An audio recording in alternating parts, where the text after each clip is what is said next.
All right. Thanks to everyone for attending the Tekie Geek and Dado presents the Hackers Don't Quarantine. We are preparing your business for these tough times. We're going to do a great little webinar today. We're going to keep you for about 45 minutes to an hour. We're going to answer questions at the end. But let's get started. And if you have any questions, you can throw them in the Q&A. All right, so introductions. We have Mike DePalma from Daggle, and I'm going to let him introduce himself. Thanks, Mike. So I'm Mike DePalma, Senior Channel Development Manager with Datto. So we're a business continuity provider based out of Norwalk, Connecticut, so about 40 miles east of Manhattan. I've done a ton of events with Mike, got a great partnership, so looking forward to the webinar. Great, thanks, Mike. Yeah, so we do a ton of events together. Normally, these events are in person. We like to give you lunch, get you drunk when we're doing these events. So I haven't figured out how to do that just yet, but if we're stuck inside more, don't worry, I'll figure out a way to get everyone attending some free alcohol. But I'm Mike Bloomfield. I'm the president geek of Tekie Geek. I'll get a little more into Tekie Geek. I'm very glad to have you all with us. And we have a really good presentation for you today. So Mike is going to start. He's going to go over the work from home and the business continuity piece, some stats and numbers you should know, how ransomware is not only possible, cause for a data disaster, and then just how much an attack would cost your business. Great topics that he's going to cover. And then I'm going to take the seat, and I'm going to talk more about ransomware and how it can sneak into your business. And unfortunately, we keep talking about ransomware, but that's because it's real, it's here to stay, and it's not getting better, unfortunately. It's not getting better. So there are ways for us to protect you, and that's what we do best. But we need to keep talking about it because it's here to stay. What is at risk by not preparing, and what to look for when picking a managed service company. And then, of course, we'll do some Q&A. So again, Mike Bloomfield, we're a managed service provider. We've been in business for just over, actually 7.5 years now. It was just over when we went into quarantine, but we've been in quarantine for a long time. We are one of Staten Island's most trusted IT advisors. We like to say so, at least. We are also CompTIA managed service provider. We're ASCII members. We are very heavy into the IT community. In 2018, was a top 501 MSP in the world by Channel Futures. So we like to be very heavy in the IT community. We have a very big presence here in Staten Island and a lot of not-for-profits. I sit on a number of boards. And that's a little about me. Mike, anything else you'd like to say about yourself? No, other than the fact that my role normally takes me out of the office 3 to 4 days a week. So I'm normally traveling all around doing presentations like this or seminars. So when we talk about work from home, I've basically been working remote for the last 4 years. Now it's a little bit different now with kids and my wife and my mother and all around the house. But so when we look at some of these tips, I mean, they're coming from real life examples. Great. And I got to say, Mike, you still look like you're a headshot, which is great. 3 months in, I've put on the quarantine 15. My headshot, when compared, I've definitely rounded out a little bit. So, but you congratulations. The Zoom is not picking up all the grays. The grays from the stress. Hey, and of course, anyone that knows me knows I like to keep this lighthearted. We like to have a little laugh during this if we can. I don't want this to be all serious. And again, we'll get to questions at the end. But please put those questions in there and we'll be sure to get to them. So just something to remember, on average, 1 in 5 small businesses report that they have fallen a victim to a ransomware attack. Small businesses who don't outsource their IT service are most at risk. And of course, we are an outsourced IT provider. So you're going to say, of course you're saying that. Well, the thing is, with outsourced IT providers, and we'll get into this later, is our job is I can never guarantee you that I will stop everything from coming through. And any provider that ever says they could guarantee they will protect you 100% of the time is lying to you. And we see that as proof of all these major companies that get hit. The Under Armour, Experian. These are major companies who have staff of thousands who just handle IT security. Hackers don't quarantine. They have nothing better to do than find ways to hack you. And they work hardest at times of when they're in distress. So everyone's home. We've went to this distributed workforce, and they have the ability to now their net has went bigger. But when you work with a small business and IT provider, we we are very heavily in the community of IT and learn all the tips and tricks that we could bring to the table to help protect you. And that's why working with an MSP really helps that way. And anyone who does work with an MSP, good job. You've taken the first step at protecting your business. Um, Very quickly about us, we were, like I said, a top 501 managed service provider in the world. That was really a big feat for us. I was very proud of that. And then we are CompTIA's only certified managed service provider. We went through audits and a process to get that trademark, and that meant a lot to us. And again, in Staten Island and in New York, one of very few. All right, so at this point, I'm going to give it over to Mike DePalma from Dago and work from home and business continuity. Perfect. Thank you, Mike. I'll pull my my deck up now. So so the world we live in, I mentioned, I've been working remote. When you think about how quickly we moved from sitting in your office every day in your cubicle to working from home, it happened quick. I was actually out of the country for work the week before it happened. I was gone on the 10th of March. By the time I got back on that Sunday, our doors were closed. I couldn't get back into my office. I still have a lot of belongings there because it was locked up. So what you saw was a bunch of people rushing out the door. And like Mike said, a lot of the folks that were working with a managed service provider, they were more prepared. They had company issued devices that they could bring home. Hopefully they already had all security in place there. They had the business software already installed. But in the real world, that's not necessarily the case with all businesses. People were working off of personal laptops. Maybe they still are. Maybe their business was able to scramble and get some laptops in their hands right before they went out, but they were just blank laptops that then needed to be configured and all the rest. And the criminals loved this. This was low-hanging fruit for them. They are very quick to pivot and attack. And you could see the World Health Organization talked about themselves. They saw a 5-fold increase in cyber attacks. That's pretty much across the board. The criminal, they see this huge pool of businesses that now have potentially unsecured networks and unsecured devices, and they jumped on it really quickly. And so we saw the numbers, and the numbers, that Mike mentioned, they're all pretty scary and staggering. I don't have to go through all of them, but, people ask me all the time, because I do a lot of, presentations to small businesses, and I'll get the question almost at every one, what are the chances I get attacked? I'd say 100% you're going to get attacked. It's a matter of whether you can stop them from getting in. Again, that's why, an outsourced IT person is going to make these numbers go way down. And some of those stats came right from our internal ransomware report, and we see a big disparity there. But we're seeing a huge uptick in what's going on right now. And when you look at who's behind those, I think it's really important, because there's this false sense of, hey, it's the guy in his basement, right, doing these hacking attacks so he doesn't have to go out and get a real job. But it really has shifted to organized crime here in the States, Russia, Europe, China, all around the world. And it really has almost a corporate structure. There are folks out there that just develop these ransomware viruses, and then they sell them off. They're not even the ones that are actually perpetrating the attacks. And so it's a hierarchy of, these are the folks that create it. They then sell it off. Then there's a next level of folks that are actually, doing the attacks. And some of them are so sophisticated that they've got their own tech support. If you need to set up a Bitcoin account, they'll jump on and say, hey, we'll help you set up a Bitcoin account. So it's pretty scary. There are obviously, some insider threats, especially when you move up to the enterprise level. I mentioned organized crime. This is how crime is done nowadays, right? You don't see as many folks going into, the bank with ski masks on anymore. Most of these huge attacks are happening online, because there's a lot of money to be made and way less risk of getting caught as opposed to doing it face to face.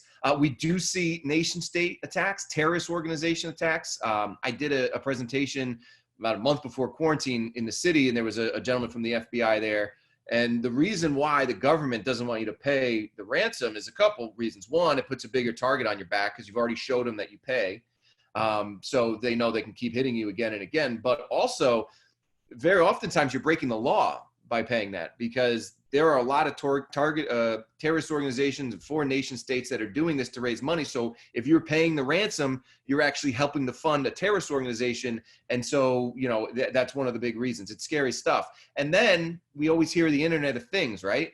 The cool story from a couple years ago, I mean, not cool for the casino, but a casino was attacked. these guys were able to get into their system through the internet connected fish tank thermometer. And they were able to download all the financial information for all the high rollers. Actually, if you put dollars on it, the largest casino heist of all time. So this is how they're doing it. And how are they getting in? Well, some of it is still in that unsophisticated ways. We talk about phishing emails. These have gotten more sophisticated, whether they're going to your social media profiles and finding out some things about you so that when they send the email out, it looks personalized. We were actually seeing, again, talk about how quick these guys pivot right away after the quarantine really blew up. If you remember, if you probably still check it now, the Johns Hopkins has that website where you could check and it tells you active number of cases in every state and fatalities and all the rest. There was a duplicate, a mirrored website out within days after this that was being shared on social media and all the rest. That was malware. And if you were not, it just looked like every other email you've seen from them. We saw an email string that's still happening today where you get an email, looks like it's coming from the CDC or maybe a state organization that says, hey, somebody in your circle, somebody in your family has tested positive. Click here to find out the next steps of what you need to do. And again, malware. These guys are quick to do that. And so the spear phishing attacks are no longer your long lost uncle trying to give me some money and I'll give you $1 million in my will. It's very, targeted towards you. We're seeing people use brute strength. You're seeing people stealing passwords. There's a lot of just low hanging fruit. It's crazy because I've been doing these presentations for 5 years. And Mike, I'm telling you, he'll attest to it. When they still do those studies, the most common password 1234. Maybe it's got an ampersand within the A and you think you're safe. They add an exclamation point. Oh, in the exclamation, how are you not going to crack that thing? I mean, they have systems that are going to crack these in seconds. So password management is critical. It's a separate conversation. You want to get into detail. And that's something, Mike would want to talk to you about. But that's what we're worried about. And then think about all the kids working from home right now, or doing their schoolwork from home. I did a podcast. It was this futurist podcast. I was way underqualified to be on this thing, but one of the guys says that what his prediction for the future is they are right now gathering all kinds of information on kids under the age of 18, because while they're sitting there doing schoolwork, they're actually, going on the different websites. Maybe even they think they're cool and they're going down to the dark web just to check it out. And what the thought is that some of these criminals are playing the long game. And they're going to they're going to gather all this information about this 15-year-old kid so that when they turn 18, all of a sudden credit cards are being filled out, all these different things. So, they could play the long game in this as well. When you talk about the impact of these type of things, we see a huge spike in what the actual impact is with ransomware in particular. Forbes put out a study a report in January that said that the average impact to a small business that gets attacked with ransomware, $84,000. Now that's not $84,000 going out the door in a ransomware payment. That's the actual impact that includes the cost of data loss and downtime and the scary numbers of the folks that never recover. FEMA put out a study last year around hurricane season that said that 60% of businesses that are down for a week or more due to a natural disaster never reopen their doors. It's the same thing for the ransomware victims. How many businesses can be down for a week or more? Those numbers really correlate to what our numbers were last year. We do these ransomware reports every year. They run from July 1st to June 30th. So July 1st last year, when we looked at the small business community, it was about $46,000. If you go back and look, theirs was around the same thing. It was just around 40,000. So the numbers mesh. So I guarantee you, as we're collecting the data now, our numbers are going to align, and we're looking at $80, $90, $100,000 per an attack. So what makes up that dollar amount? That's the cost of downtime. We all working from home, and maybe you're starting to go back at some point. It's hard to be as vigilant when you're working from your computer in your kitchen or in your bedroom or in your home office, as opposed to when you're in the office, because you're sitting there and you have that mindset, that security mindset. We're also seeing attacks that are wire transfer fraud. Hey, we got a new wire ACH. You got to send this out. If you're in the office, you poke your head over the cubicle or go down the hall and say, hey, this looks like it came to you. I just want to authorize it. When you're working remote, maybe you Zoom somebody and maybe you Slack somebody, but we're seeing an uptick in that as well. So when you look at how you're going to combat that downtime, the good news is everything has evolved. I mean, think about if this had occurred 20 years ago. I mean, you think the economy's bad now. Think about if this happened 20 years ago and we weren't all connected. The problem is A lot of people, yes, you're using systems like Zoom to keep your business up and running, but you're using the same security software they were using 5 years ago, same traditional backup they were using 10 years ago. And the criminals have already figured out how to exploit all that stuff. So when you look at, when we're talking about business continuity, we're talking about keeping your business up and running, not just protecting your data. That's obviously first and foremost, but you got to keep your business up and running, or you're going to be one of those statistics like FEMA put out. And so how do you do that? Well, now you're seeing everybody work remote, but you want to have a hybrid approach to this. You want to have multiple copies of your data in different geographical locations. With us in particular, we've got a different data center on either side of the country, Allentown, Pennsylvania, and Salt Lake City, Utah. The reason we chose those locations, just because they're on opposite sides of the country. We want to make sure if there's another Hurricane Sandy that might wipe out the whole eastern seaboard, well, now you at least have a safe copy of your data on the other side of the country. So that's critical to have the on-premise backup and then the offsite sync. Extremely critical. Now, user error, and we saw some of those scary stats up front, user error accounts for 91% of all data loss and downtime. So you want to take the user out of it. We could all be, IT geniuses, but we all make mistakes. So to take and shift things over to automation is critical. When you look at how often you take your backups, it varies by business to business, industry by industry. I back up my stuff hourly during work hours. That's fine for me, right? That's all happening automatically. That'd be a conversation you'd have with Mike and say, how often, how much data am I at risk of losing at any given time? Maybe an hour's worth is fine. Maybe it's 15 minutes. Maybe it's a day. But you set up that schedule and those backups are now automatically occurring. You're taking the user error out of it. Now it also is being tested both locally and then that sync to the cloud. And hopefully every morning when Mike wakes up, he sees all pretty green dots across all of his business continuity solution, but maybe you do have an X. Well, now I can go in and proactively address that instead of finding out that, when you get attacked that, hey, my backup's been failing for 3 weeks because nobody's been testing them. So you want to make sure that that's all automated. Now, also the way that backups are taken have shifted as well. And that even goes for your home PCs. Instead of backing up the files and folders, you want to take a full image of that, which is going to now capture not just the files and the folders, but also the operating systems, the applications, everything that lives on that device. All your business software is going to now live on that on-premise device that we talked about and then replicate it to the cloud. So now you have all of that. Once you have that first base image, you go back to that last screen, you look at those schedules. It allows us to set up what's called an inverse chain, which means that every one of those backup points is independent of one another. So if you get hit at 11 o'clock, you could take the time machine back to 10 o'clock and there's no risk of that previous backup being impacted. That's critical. And so it also allows us to do some ransomware detection because we're not looking for individual variants, but as the backups are going along hourly, they're pretty much the same data set size. If all of a sudden every single file gets encrypted, boom, everything looks a lot different than all the previous backups. So there'll be an alert sent out saying, hey, take a look at this. It could be a false positive. Maybe you had to take a new base image or something like that. But now again, you want to be proactive instead of reactive there. But ultimately, when you're talking about business continuity, you're talking about virtualization, the ability to say, before we even start restoring our data, because when I ask folks, okay, how often you're taking your backups, that's great. How long would it take you to get all those files into a production environment and get all of your employees back up and running? Would that be 2 hours, 2 days, 2 weeks? A lot of people cannot answer that question. They've never done a full test. What virtualization allows you to do is before we even start thinking about the restoration, let's get everybody back up and running. Let's get everybody working. And how does that work? Well, if somebody gets that scary red screen and it now infiltrates your company's server, since everything that lived on that server lives on that device and lives up in the cloud, you'd call Mike up and he'd spin up what's called a virtual machine. This would now be operating as your server. So again, before you start to say, hey, I got to get a new piece of hardware in place, I got to restore all the data, all my backup. First things first, let's just get the business up and running. And this is a true production environment because remember, all of your applications are living on that device, all your operating system. So it's going to operate exactly as your server that was infected. And you could be in this state for a couple hours, couple days, couple weeks.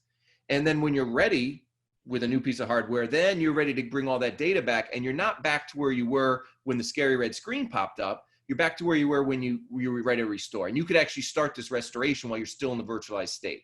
So we saw those scary numbers from Forbes that said, $84,000. Now, instead of talking about days or weeks, we're talking about minutes or hours to get your systems up online. I've done a bunch of events with Mike where we'll demo this out in an event. We'll give somebody a hammer, a pair of safety goggles, and they'll smash the laptop I'm presenting off of. And then we say, okay, let's see how fast I could spin it up.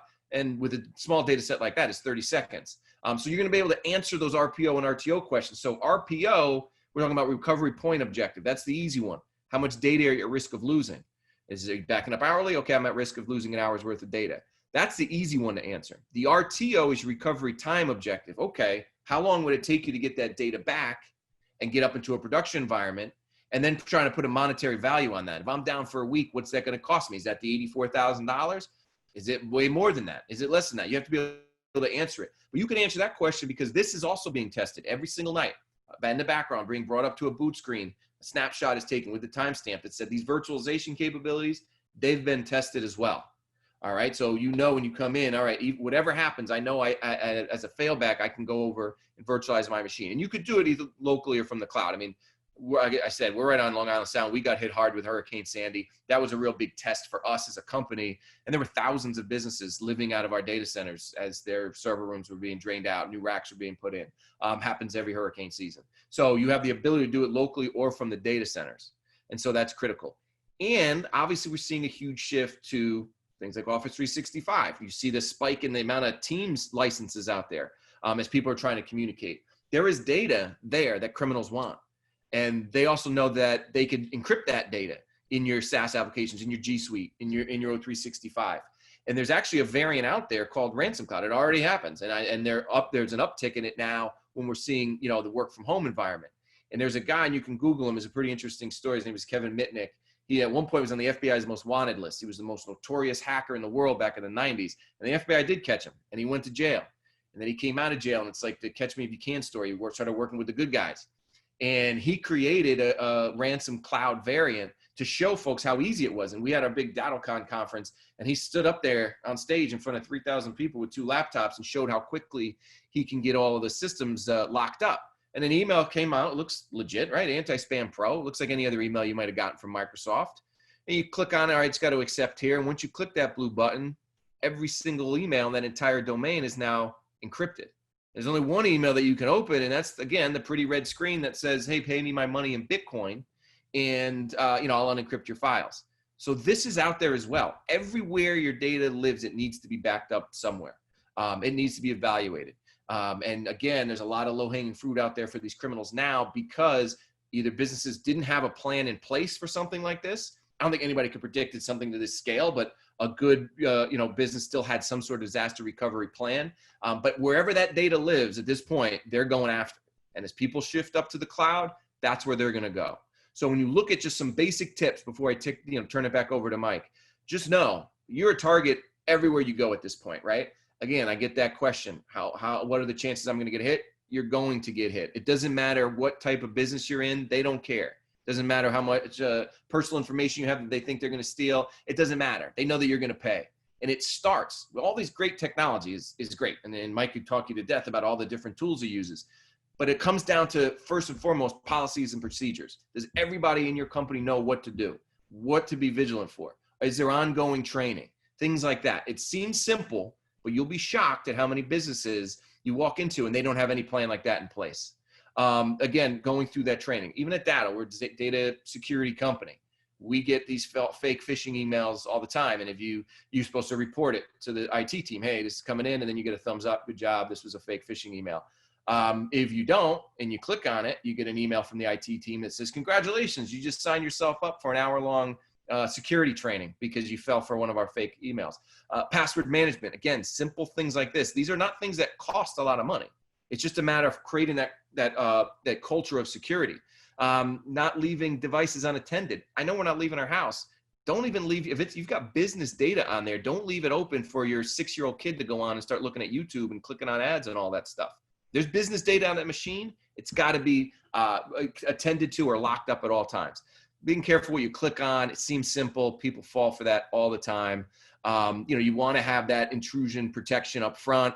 Backup obviously is very critical. Every piece of your data, wherever it lives. Have a mobile device policy. We all work off our mobile devices all the time. Have a policy in place. In terms of, your simple things like password and all the rest. You'd be surprised about that as well. And then on ongoing testing, again, that's where you really should be working with a third-party managed service provider to make sure all of that stuff is being tested and configured on an ongoing basis. But we are heading in the right direction. You took time out of your day to listen to this webinar. Mike's going to have a lot more tips and tricks and things to keep out for, but know that you're on the right track. And this is being recorded, I think, Mike, so that everybody could share that with the rest of their team. And, you know, again, one thing I will tell you about webinars, and I do a million of them, you will leave this webinar and you're going to say, I got all these things I got to remember to do. I got to remember to do it. And to be top of mind for 2 weeks. 2 weeks from now, you'll forget about it and you'll get back down to that false sense of, you know, security that you have. And that's what the criminals are relying upon. So with that, Mike, I'm going to turn it over to you. If anybody has any questions, obviously you could type in the chat box. We'll get to them at the end. Great. Thank you. Let me get my screen back up. Okay. Great. That was awesome, Mike. So, yeah, we're going to get into more, and Mike's presentation really leads into us, but I did write a couple of things down while you were going. So firstly, Mike, you said that hopefully in the morning, Mike will see a lot of green dots. Well, thanks to our partnership with Datto and them having a bulletproof solution, we see lots of green dots, but good news, I don't have to see them. So Tekie Geek, the difference between, Tekie Geek and a lot of our providers, and it was a good segue, is we are not, it's not me and myself. In many IT providers out there, outsourced IT, tend to be a 1-2 person shop, and that's great. We all start there, and I started that way.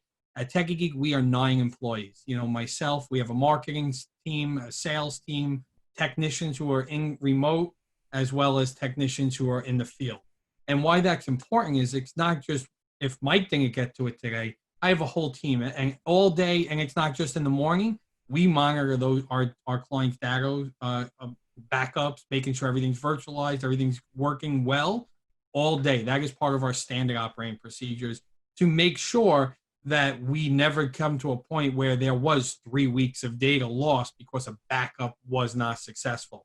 And that's what happens when you go with the more inexpensive solutions out there that don't have the ability to do those automated testing and this really good way of testing. The other thing you spoke about is how often are you backing up? As a business, you should not be, a thought in your mind should never be, oh, I back up once a day or once a week. That's all I need.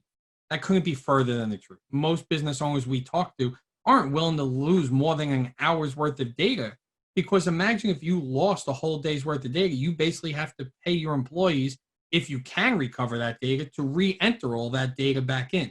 And that's where your recovery point objective comes in. We work with our clients to figure out the best way to do that. And we work with architects where we actually do backups every 5 minutes. Think of an architect designing a building or working on something creative. 5 minutes for them to go back, they might have completely lost what they were doing. And same thing for lawyers and documents. So, it's important to work with someone. And the Kevin Mitnick video, that was a great demo, scary. I did put a link to the YouTube video. We actually have that on our YouTube demo of that. So that's a great thing to watch after the webinar. Don't watch it now. But on that, let's move on to my piece. All right, so we're gonna talk about ransomware and business and move on. Okay, so the data perfect storm. I've been saying this for years. So small businesses are creating more data than ever, and the value of their data is increasing. And there's more risk of losing data. We're seeing that every day. And exactly what Mike said is 100% correct. Your biggest threat is not natural disasters. It's not the fire. It's not hardware failure. Unfortunately, your biggest threat is your employees. Now, that comes down to getting ransomware. Most ransomware is received by a simple click in an email. So that goes down to employee error, because if they were trained and knew what to watch for in an email and not click that email, that could have been prevented. So that's why so much of this burden falls on your employees. But it's true. It's your operating procedures and having them properly educated and trained that will help to ultimately protect your business. But when it does fail, it's typically due to a human error. So why do we call it the perfect data storm? You have limited financial resources, right? Small businesses don't have the financial backing of large enterprises, the Fortune 500 companies. You have that limited resources that you could put through. You can't have a in-house IT team of 5 people if you're a lawyer who has 10 people in your practice, right? It just, the balance doesn't make sense, but you have just as important data that you would if you were a 100-person law firm. So you have the same ability that you need to protect that data, but you don't have that financial backing. Um, Limited solutions designed for small business in mind. And that's really where a managed service provider comes into play, is we look to bridge those gaps to the technology and bring that to you that you might not have access to. And Dago is a perfect example of that. And we will get into this.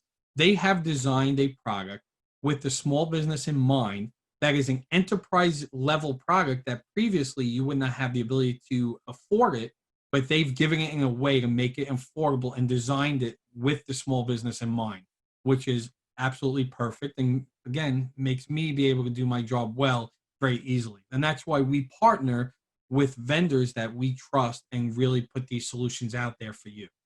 And then limited IT resources. So again, that falls back into the financial resources, right? You only have as many IT resources as you financially could put. With all the money in the world, you could do everything, but we don't all have all the money in the world, unfortunately. So it comes up, so how do you protect yourself from a ransomware attack and prepare for the worst? So we're going to go through the one thing, and anyone who's attended other events I've done in the past will see is we constantly discuss this. There is not a single silver bullet for ransomware. Many years ago, you were able to put Panda antivirus, McAfee antivirus, Norton antivirus on your computer and say, hey, I'm protected, the virus can't come through, and you wiped your hands clean. Well, years ago, that all changed. And hackers have gotten more sophisticated, and it's not a single bullet that stops it. And it's basically a mindset and following many tips. So we like to call that kind of the 12 tips that you have to take into your business in order to properly protect your business. Again, this isn't you could follow all 12 of these tips and these guides and still get hit with an attack. And that's the important thing to remember. All these steps are doing is no one can ever guarantee you will not be breached. These hackers are incredible. And it's unfortunate for the small business, but this is what they do. Hacking and ransomware was $1 billion business, I believe, starting in 2017. I believe it kicked into $1 billion business. There are other hackers who provide ransomware as a service. So basically, anyone could go and sign up to become a hacker with a ransomware and not have to know a thing about hacking, and they just pay a subscription fee to use this tool that hacks other people. But what these tips do is it allows you to take your issues and take your risk and minimize risk. And that's what we do as IT providers. And that's what you need to do as business owners, right? It's like anything. You can't prevent a fire completely, but you put all the steps in place that if there is a fire, you minimize your risk. And that's the same thing with hacking and breaches. All these tips will make it so your risk is minimal. So the first thing that is very important that most people skip, unfortunately, is the security assessment. So think about it this way. When you go to a doctor for your yearly physical, you don't just go to your doctor and say, hey, doc, give me, I want this medicine, and I want that. And the doctor will be like, well, why? Well, I just want to protect myself this way, that. No, that's not how it works. You go to a doctor, he performs a physical, he takes your blood, he takes your blood pressure, and the doctor prescribes to you the medicine to correct the issues you're having. Well, that's exactly what a security assessment is.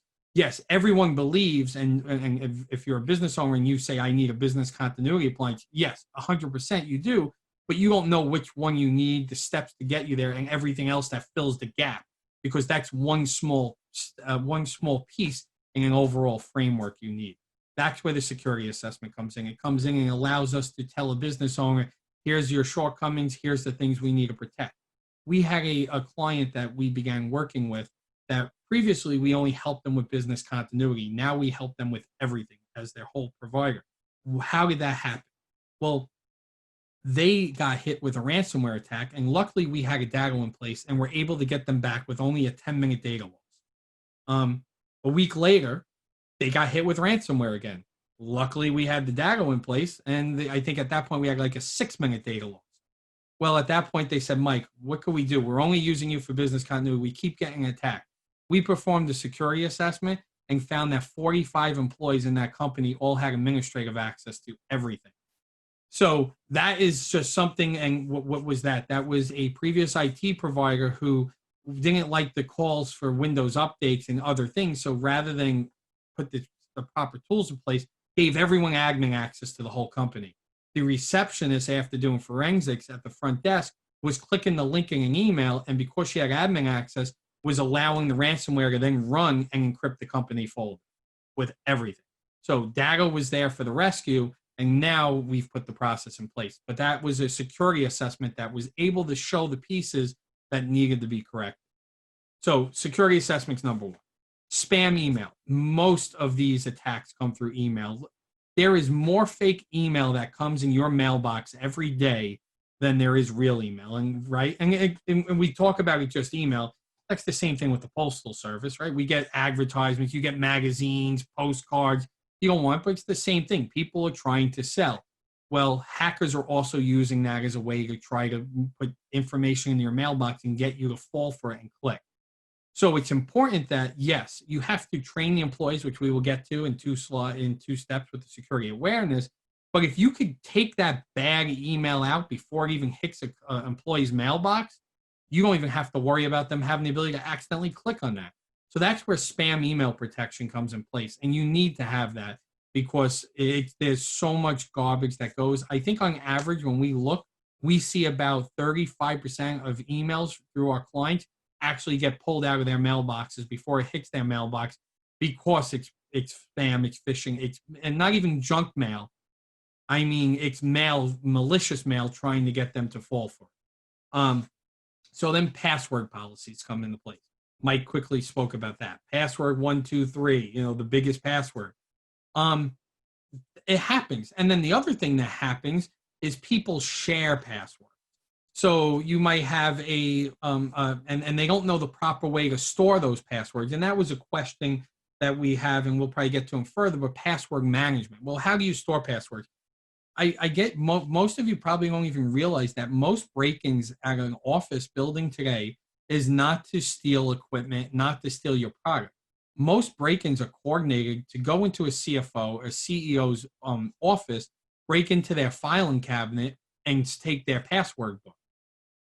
And why do they do that? Well, once they get your password book, if you have your bank account credentials, everything else, they've become you, and they're able to do whatever wire transfers they need and get that initiated. Password management is key, and you need to use a password tool that properly shares these passwords with the employees of who should have access. Again, a receptionist should not have access to the passwords for the bank account. There are passwords that should be shared with everyone. And then if that employee leaves, the ability to pull a report to see what passwords they've accessed and to know which passwords need to be changed. And that's where password management comes in, proper password policies. Now, I will tell you, passwords are getting a little less important as we get down, we'll talk about that further and what I mean by that. So security awareness. Security awareness is key. That is proper ongoing training of your employees. It's training them to understand how to look for malicious email. When they get an email from the Prince of Nigeria promising them $100,000, probably not real. That's probably fake. Unfortunately, that is something we need to train your employees on in the understanding of, okay, if you're a receptionist and you get a Word document that's a resume for a position, if you're not the hiring manager, you probably shouldn't open that Word document. And when that Word document opens up and it says enable macros, there's a reason not to hit enable macros and why. So this goes security awareness training. And it's not a one-time thing. This needs to be an ongoing training with campaign, with automated phishing like Mike spoke about. We phish our clients because that's how you're able to know who your weakest link is. Our goal is to fix your weakest link. So if we're phishing you and your employee is falling for the phish, now a video pops up that says, hey, you fell for a phish. Here's why it was a phish. Here's how to prevent yourself. And then the management team gets a report that says, here are all the employees who fell for that phish. So you could have those candid conversations. Hey, Julie, why did you click on that email? We really, you keep failing. We really need to get you trained, and we need to get you to be more vigilant in this, in protecting a company. Advanced endpoint security is the next one. Back in the day, it was antivirus. Well, like we spoke about breaches, ransomware, Microsoft Office 365 cloud ransom, like ransom cloud. There's a lot more today than just viruses, and that's where advanced endpoint security comes in place. Um, with our security stack and that we use with our clients, but any business should use with themselves, it has to be multifaceted. When you go to when you have a prisoner in a prison, they don't just have a single cell, and if they get out of that cell, they're free and they could go. You have a cell, you have a dormitory, you have a cell block, you have guard towers, you have a main fence. It's multiple levels for protection. So everything you do needs to be multifaceted and multi-level protection. And that's where advanced endpoint security comes into play. That's one form of it. We actually use a solution with our clients that is designed by previous NSA employees who monitor our computers to watch. They were previous hackers for the government. They monitor, they know what hackers tend to do, and they're watching for breaches that are occurring and put a stop to that in real time if they're occurring. And that's one piece that's along with our advanced endpoint protection, the firewall, which will come up later on as well. So when I spoke about why is the passwords becoming less important, as multi-factor authentication is becoming easier to use and more widely adopted, that is making the password great. Your password doesn't have to be that secure, because if they don't have your phone and they don't have your token or your other form of your second form of authentication, let them have at it, because they can't gain access into it. Multi-factor authentication years ago was extremely difficult to use. And that's why it never was really brought in. Previously it was with a token, and you had to have a token. Now it's an app on your phone. When someone attempts to log into a computer, you get an automatic push to your phone that says, is this you? Yes or no? Yes, it's me, and it lets you in the computer. It's important that you protect not only your IT infrastructure, but Office 365, any cloud solutions, any financial data should be backed with multi-factor authentication. And with that, it makes your password not be as important. And even to the point that Microsoft has now come out and removed, previously it was recommended you change your password every 60 days. Now Microsoft has come out and said that with multi-factor authentication, there is no requirement to change your password. And that actually is better, because what was happening previously is if you were changing someone's password every 20 days, every 60 days, they were writing their password down and putting it under their keyboard. If you allow them to just keep their password, they're going to remember it, and you have the multi-factor authentication as that second form of protection, so it doesn't matter if that password gets taken. Computer updates, right? That's critical updates are extremely important. Microsoft is constantly pushing out updates. And with those updates are there to fix exploits that hackers take advantage of. If you're not updating your computer, your servers, your infrastructure, you're leaving your environment prone to attack for things that were already fixed. It's like a recall, right? If you buy a baby seat and there's a recall because it might crack, and you don't call up and fix it, and then it cracks and your baby, God forbid, falls, well, they'll say, well, there was a recall. We tried to get in touch with you. We made a fix. That's exactly what computer updates are, and why these software companies release updates. They fix the exploits. Other than, they also put new features, but most of the updates you get are security updates to fix vulnerability. Dark web research. So the dark web is a dark and dirty place, and you probably don't want to find yourself on there. However, when you fall for those phishing emails that you click in and it looks like it's a Office 365 and you enter your credentials and your password, what's happening is computer hackers take this information and they attempt to sell this information to other hackers. After they can't sell it, they release it for free on the dark web and say, hey, then if you use this and you get something, send me some money, give me a kickback. There's tons of passwords and information and social security numbers on the dark web. Once it's on the dark web, you can't get it off the dark web. However, knowing it's on the dark web gives you the peace of mind to know, okay, this password of mine is on the dark web. I must change this password anywhere I use it. And that's where dark web research, we monitor our clients, their dark web presence, to ensure that we get alerts that if anything, if a email and password is out on the dark web for a client, we're able to notify them and say, hey, Julie, your password is out on the dark web. Is this the password you use anywhere? If it is, immediately change. Firewall is just another form of protection, right? That multifaceted protection. That's your entry level into your network and your environment. Encryption. So where is encryption is really important is regulations like HIPAA. However, any type of laptops.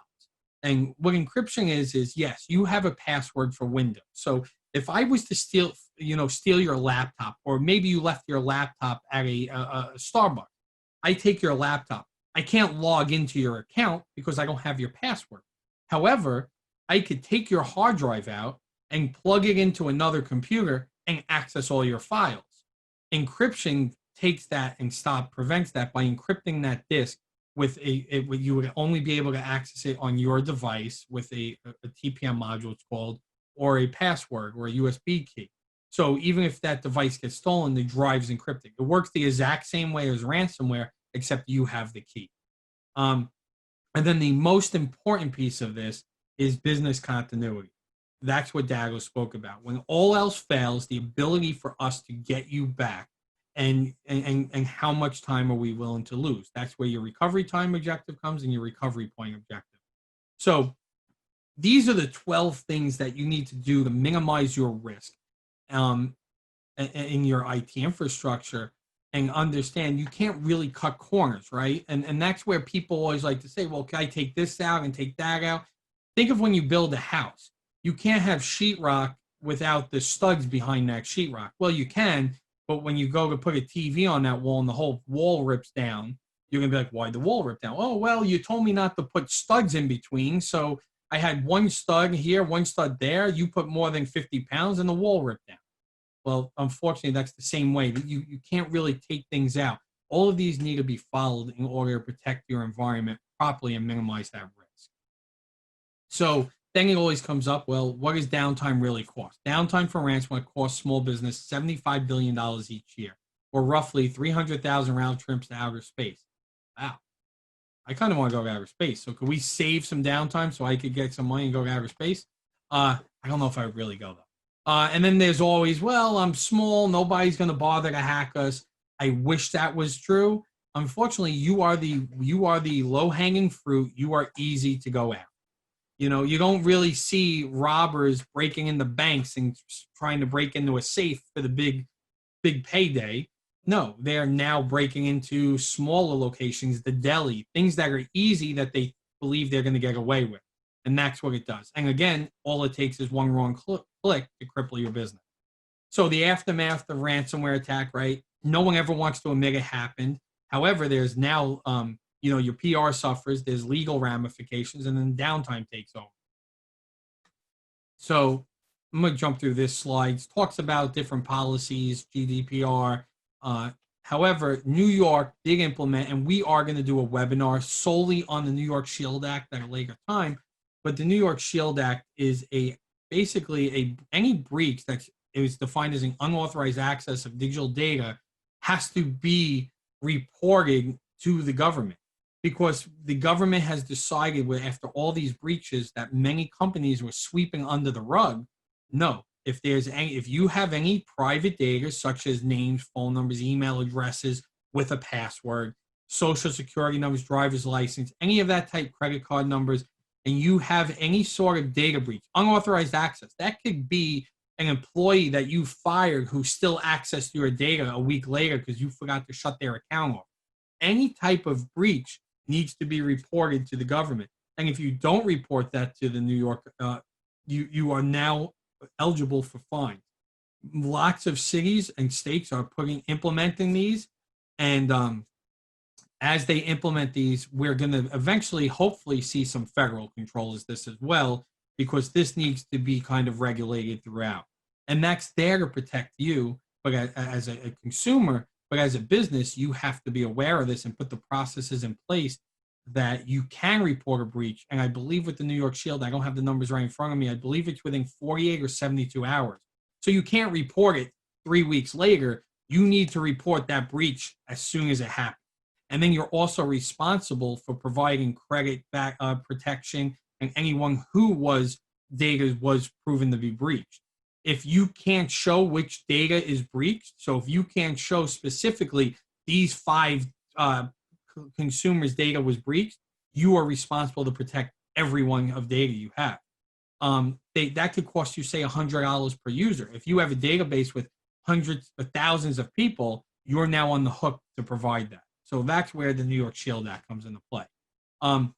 So to end on my part, we're going to talk quickly about the backup and business continuity devices that we utilize with the data. So the Alto 3, this is a very good entry-level device designed for the small business.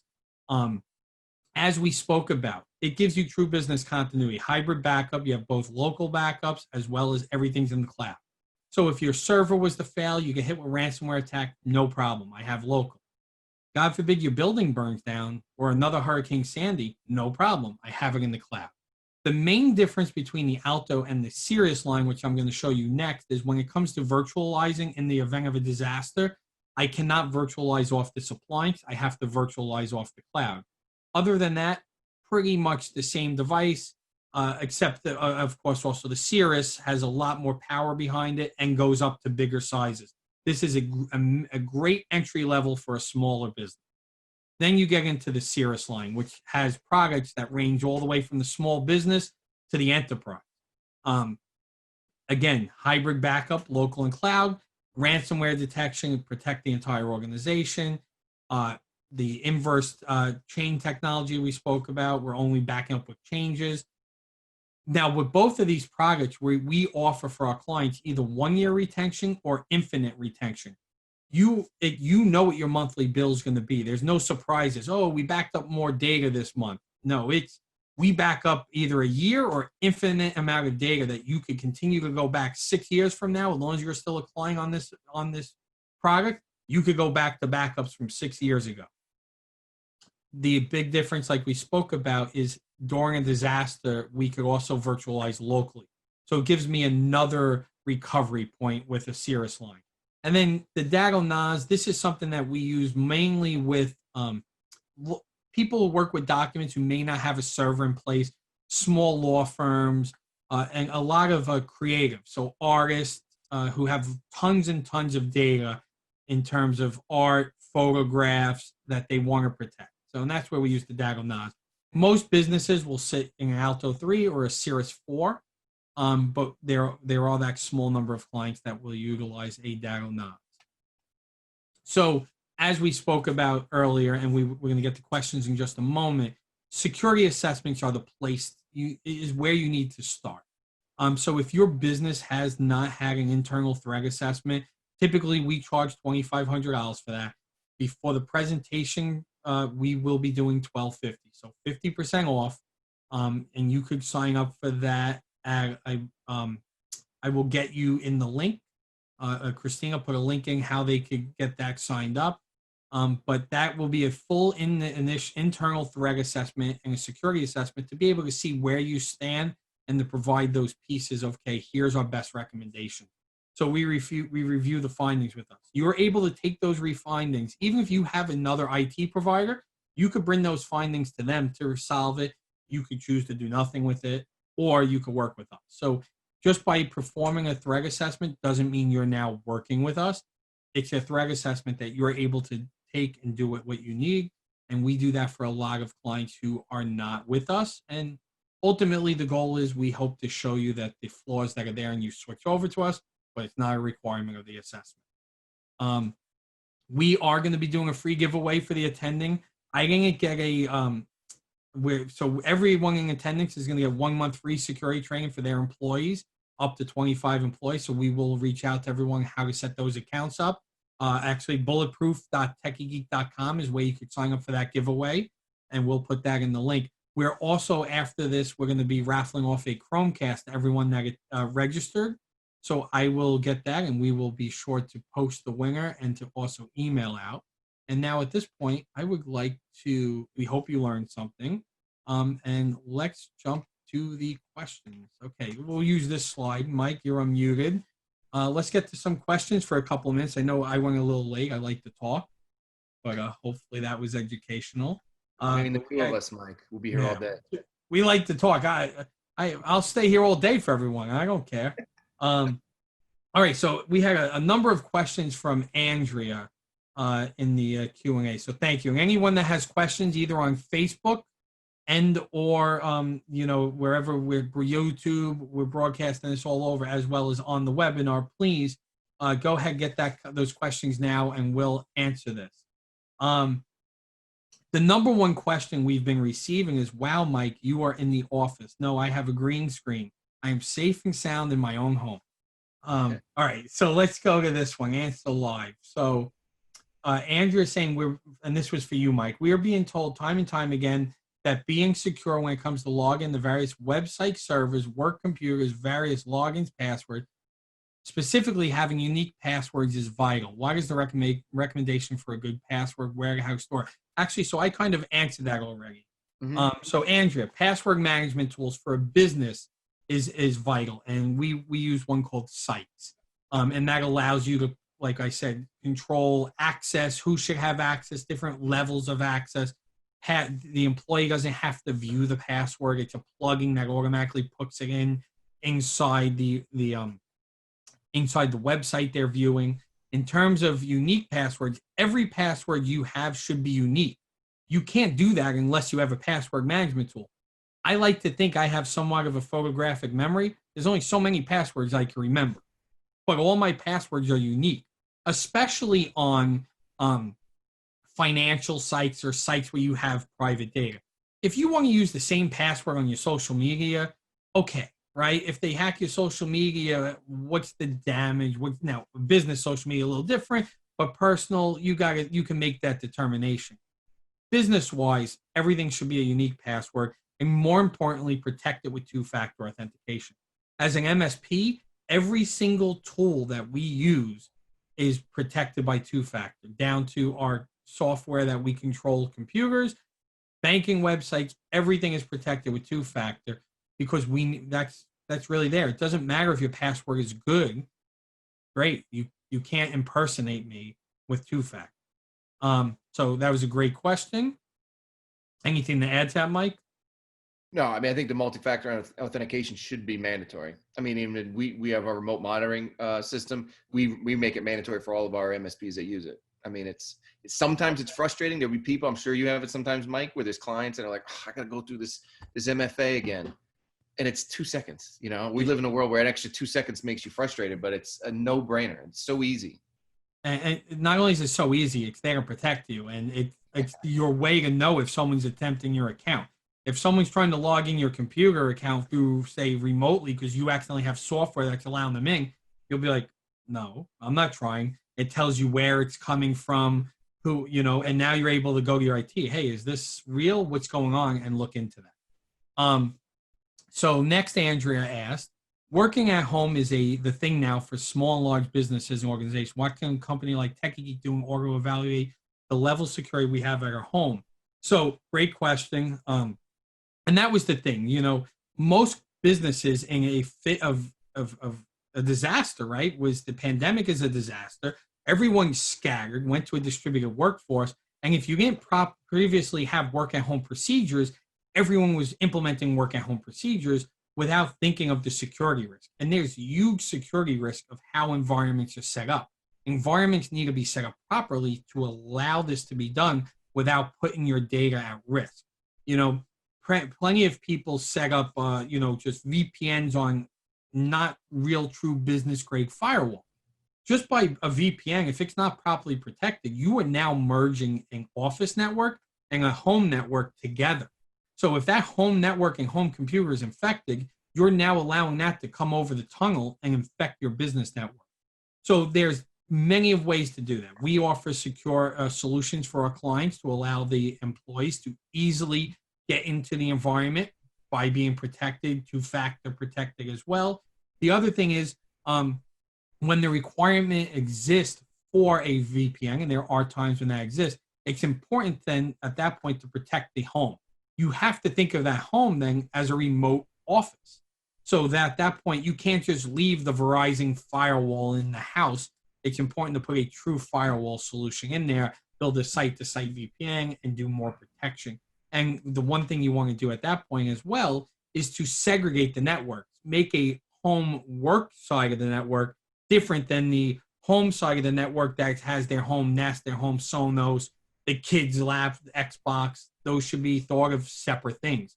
You truly have to think that segregated network is your work side of the network. So we have, thank you for that. Let's see, we'll do one more question. I answered the antivirus question, the difference on those. So let's do that. All right. So Mike De Palma brings up companies are gathering tons of information from our kids and following their internet activity, getting to learn their likes, dislike habits, and understanding of how decisions to buy X versus Y. Don't you love big data? They know everything about us. Yeah. What are the safeguards we can put in place for our kids to make sure they are not keeping track? Does this include managing preferences within social media platforms, regular web viewing? Mike, you have anything? I have some You thoughts. can answer this one. I could guarantee you, Facebook tells you that they don't listen to your conversations, but it's always pretty amazing when I have a personal conversation with someone, and then 10 minutes later, I'm on my Facebook feed, and there's a sponsored ad for the exact same thing we were having a discussion. The algorithms are there. There's tons of big data. Everything you sign up for, every Facebook game you play, everyone clicks through, allow. But if you look at what they're requesting, that's exactly what they're requesting is the data. They're giving you a free game because they want to know the data about you that they can then sell to advertisers and now advertise to you. And how many times have we fell for, and we see, I get it all the time, and I've done it previously. Like I'd be on Facebook and there's a cool Star Wars shirt. Yes, I'm a geek. I'm sorry. So there's the cool Star Wars shirt, and I order the Star Wars shirt, and it takes 5 weeks to come. And I'm like, where's the shirt? And then it comes from China, and you're like, the shirt came from China, and that's what they do. They learn about you. So yes, you need to manage preferences. You need to go through. However, being on the internet, privacy, we're in a new age. The thought of privacy is very different. There really is no expectation of privacy, right? You put all your information out on Facebook. You're posting. You've explicitly joined in giving up your privacy. But so it's very tough. But at the same time, it's really, there are good benefits of it, right? They're able to advertise to you and show you information that truly is important to you because they learn your habits and the things you're looking at. So it's a give or take. But for your kids, it's just be careful, and go through social media. If there are preferences that you could disable the sharing of data, if you're worried, turn it off. Alrighty. So that was I think the last question. I did want to play, just if we have 2 more minutes for everybody, a live look at, this is brand new. We just released this today. Let me stop sharing for a second. And I am going to share my screen one more second. We are putting together we're putting together a testimonial series, and this is the first testimonial that we had completed. So I thought I'd share this with everybody. I thought it came out really good.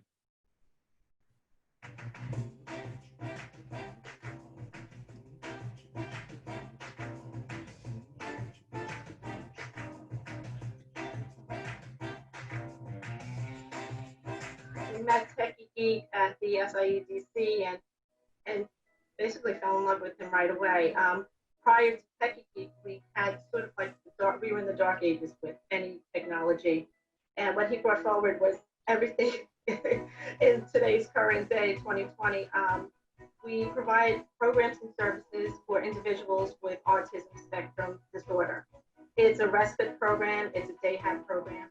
The ages are like 5 through about 30, and we needed to be updated. We needed to go mobile from home prior to all of this happening, and we used to have so many IT problems, and just getting an answer was difficult. You had to wait 24 hours to get an answer resolved. So, and he came along, and he has this entire group of, I'm gonna say, geeks, and they're so helpful. We call from home, we call 24/7.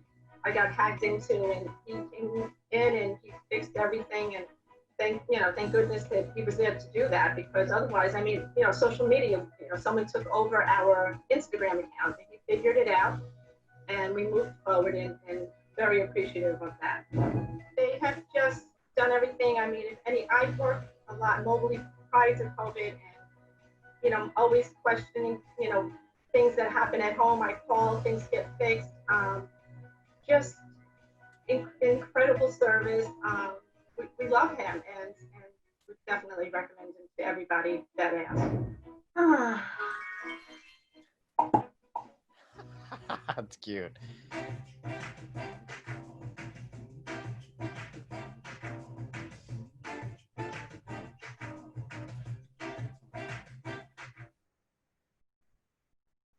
So, yeah, that was our new testimonial series. So we're gonna have a lot more of those coming out.